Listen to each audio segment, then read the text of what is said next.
بسم اللہ الرحمن الرحیم۔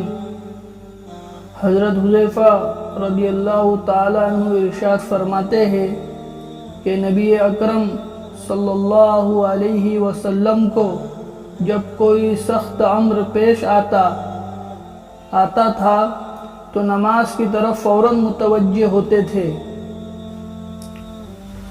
حضرت حذیفہ رضی اللہ تعالیٰ عنہ ارشاد فرماتے ہیں کہ نبی اکرم صلی اللہ علیہ وسلم کو جب کوئی سخت امر پیش آتا تھا تو نماز کی طرف فوراً متوجہ ہوتے تھے۔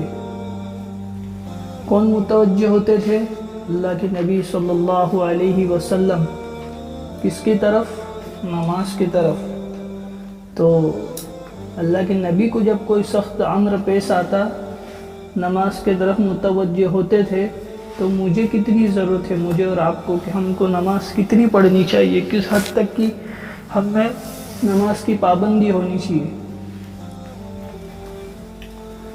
نماز اللہ کی بڑی رحمت ہے، اس لیے ہر پریشانی کے وقت میں ادھر یعنی نماز کے طرف متوجہ ہو جانا گویا اللہ کی رحمت کی طرف متوجہ ہو جانا ہے، اور جب رحمت الہی مشاہد و مددگار ہو تو پھر کیا مجال ہے کہ کسی پریشانی کے باقی رہے۔ یعنی کہ جب اللہ کی رحمت خود ہمارے طرف متوجہ ہو جائے گی تو ظاہر سی بات ہے کہ مصیبت اور پریشانی باقی نہیں رہیں گی، وہ بھی ختم ہو جائیں گی، اللہ اس کو ختم کر دیں گے۔ بہت سی روایتوں میں مختلف طور سے یہ مضمون وارد ہوا ہے۔ صحابہ کرام رضوان اللہ علیہ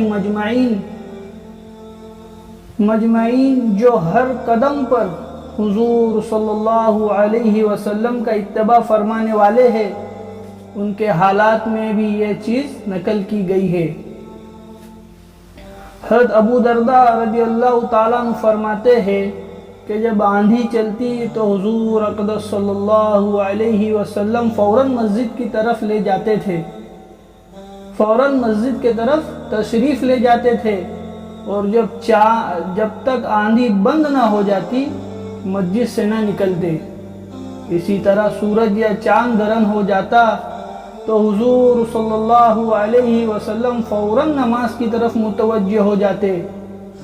حضرت سہیل رضی اللہ تعالیٰ عنہ حضور اقدس صلی اللہ علیہ وسلم سے نقل کرتے ہیں کہ پہلے انبیاء اکرام علیہ السلام کا بھی یہی معمول تھا کہ ہر پریشانی کے وقت نماز کی طرف متوجہ ہو جاتے تھے۔ یعنی اللہ کے نبی سے پہلے بھی جو نبی آئے ان میں بھی یہ چیز پائی گئی کہ جب بھی کوئی مصیبت پریشانی آتی تو نماز کی طرف متوجہ ہوتے تھے۔ حضرت ابن عباس رضی اللہ عنہ ایک مرتبہ سفر میں تھے، راستے میں اطلاع ملی کہ بیٹے کا انتقال ہو گیا۔ اونٹ سے اترے، 2 رکعت نماز پڑھی، پھر اِنَّ لِلَّهِ وَإِنَّ إِلَيْهِ راجعون پڑھا، اور پھر فرمایا کہ ہمیں وہ کیا جس کا اللہ نے حکم فرمایا، ہم نے وہ کیا جس کا اللہ تعالیٰ نے حکم فرمایا ہے، اور قرآن پاک کی آیت وَاسْتَعِينُوا بِالصَّبْرِ وَالصَّلَاةِ تلاوت کی۔ ایک اور قصہ اسی قسم کا نقل کیا گیا ہے کہ حضرت ابن عباس رضی اللہ تعالیٰ عنہ تشریف لے جا رہے تھے، راستے میں ان کے بھائی کسوف کے انتقال کی خبر ملی۔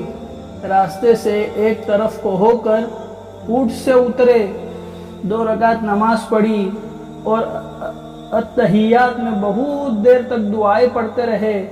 اس کے بعد اٹھے اور اونٹ پر سوار ہوئے، اور قرآن پاک کی آیت وَاسْتَعِينُوا بِالصَّبْرِ وَالصَّلَاةِ وَإِنَّهَا لَكَبِيرَةٌ إِلَّا عَلَى الْخَاشِعِينَ تلاوت فرمائی۔ کیا ترجمہ؟ اور مدد حاصل کرو صبر کے ساتھ اور نماز کے ساتھ، اور بے شک وہ نماز دشوار ہے، مگر جس کے دلوں میں خشوع ہے ان پر کچھ دشوار نہیں۔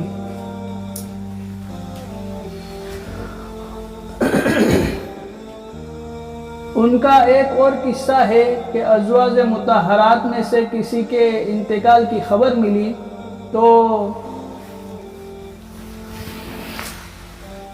تو سجدے میں گر گئے۔ کسی نے دریافت کیا کہ یہ کیا بات تھی؟ آپ نے فرمایا کہ حضور صلی اللہ علیہ وسلم کا ہم کو یہی ارشاد ہے کہ جب کوئی حادثہ دیکھو تو سجدے میں یعنی نماز میں مشغول ہو جاؤ۔ اس سے بڑا حادثہ اور کیا ہوگا کہ ام المؤمنین رضی اللہ عنہ کا انتقال ہو گیا۔ حضرت عبادہ رضی اللہ عنہ کے انتقال کا وقت جب قریب آیا تو جو لوگ وہاں موجود تھے ان سے فرمایا کہ میں ہر اس شخص کو اس سے روکتا ہوں کہ وہ مجھے روئے، اور جب میری روح نکل جائے تو ہر شخص وضو کرے اور اچھی طرح سے آداب کی رعایت رکھتے ہوئے وضو کرے، پھر مسجد میں جائے اور نماز پڑھ کر میرے واسطے استغفار کرے، اس لیے کہ اللہ جل شانہ نے وَاسْتَعِينُوا بِالصَّبْرِ وَالصَّلَاةِ کا حکم فرمایا ہے۔ اس کے بعد مجھے قبر کے گڑھے میں پہنچا دینا۔ حضرت ام کلثوم رضی اللہ تعالیٰ عنہ کے خاوند حضرت عبد الرحمن رضی اللہ تعالیٰ عنہ بیمار تھے، اور ایک دفعہ ایسی سخت حقیقی ایسی حالت ہو گئی کہ سب نے انتقال ہو جانا تجویز کر لیا۔ حضرت ام کلثوم اٹھی اور نماز کی نیت باندھ لی۔ نماز سے فارغ ہوئی تو حضرت عبد الرحمن رضی اللہ تعالیٰ عنہ کو بھی افاقہ ہوا۔ لوگوں سے پوچھا کہ میری حالت موت کی سی ہو گئی تھی؟ لوگوں نے عرض کیا جی ہاں۔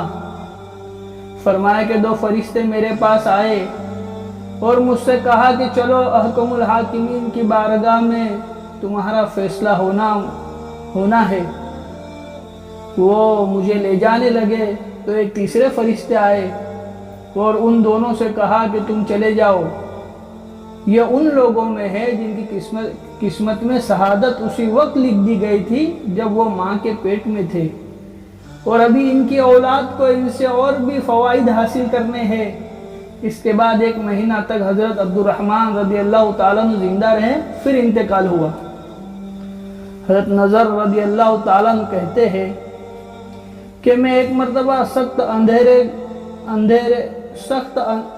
حضرت نظر رضی اللہ تعالیٰ عنہ کہتے ہیں کہ دن میں ایک مرتبہ سخت اندھیرا ہو گیا، میں دوڑا ہوا حضرت انس رضی اللہ عنہ کی خدمت میں حاضر ہوا۔ میں نے دریافت کیا کہ حضور صلی اللہ علیہ وسلم کے زمانے میں کبھی ایسی نوبت آئی ہے؟ انہوں نے کہا خدا کی پناہ، حضور صلی اللہ علیہ وسلم کے زمانے میں تو ذرا بھی ہوا تیز چلتی تھی تو ہم سب مسجد کو دوڑ جاتے تھے کہ کہیں قیامت تو نہیں آ گئی۔ عبداللہ ابن سلام رضی اللہ تعالیٰ عنہ کہتے ہیں کہ جب نبی اکرم صلی اللہ علیہ وسلم کے گھر والوں پر کسی قسم کی تنگی پیش آتی، کس کے اوپر؟ اللہ کے نبی صلی اللہ علیہ وسلم کے گھر والوں پر کسی قسم کی تنگی پیش آتی تو ان کو نماز پڑھنے کا حکم فرمایا کرتے اور یہ آیت تلاوت فرماتے، وَأَمُرْ أَهْلَكَ بِالصَّلَاةِ وَاسْتَبِرْ عَلَيْهَا لَا نَسْأَلُكَ رِزْقًا۔ اپنے ترجمہ، اپنے گھر والوں کو نماز کا حکم کرتے رہیے اور خود بھی اس کا اہتمام کیجئے، ہم آپ سے روزی کموانا نہیں چاہتے، روزی تو آپ کو ہم دیں گے۔ اللہ کے نبی بھی اللہ کے اپنے گھر والوں کو ہر کوئی کام پیش آتا، کوئی ایسی تنگی پیش آتی تو ان کو نماز پڑھنے کا حکم فرمایا کرتے تھے، اور اللہ کے نبی بھی خود نماز کی طرف متوجہ ہوتے تھے۔ تو مجھے اپنی خود کی ذات کے لیے کتنی فکر کرنی چاہیے کہ میرے ہر کام یعنی کہ نماز کے ذریعے ہو گئے، تو نماز کی خوب پابندی کرنی چاہیے۔ ہر حال میں جب بھی موقع ملے نماز نہیں چھوڑنا چاہیے۔ کوئی بہت زیادہ کچھ ایسا مسئلہ پیش آیا کہ بھائی اب نماز آگے پیچھے ہو گئی تو ٹھیک ہے، لیکن نماز نہیں چھوڑنی چاہیے۔ سبحان اللہ و بحمدہ، سبحانک اللہم و بحمدک،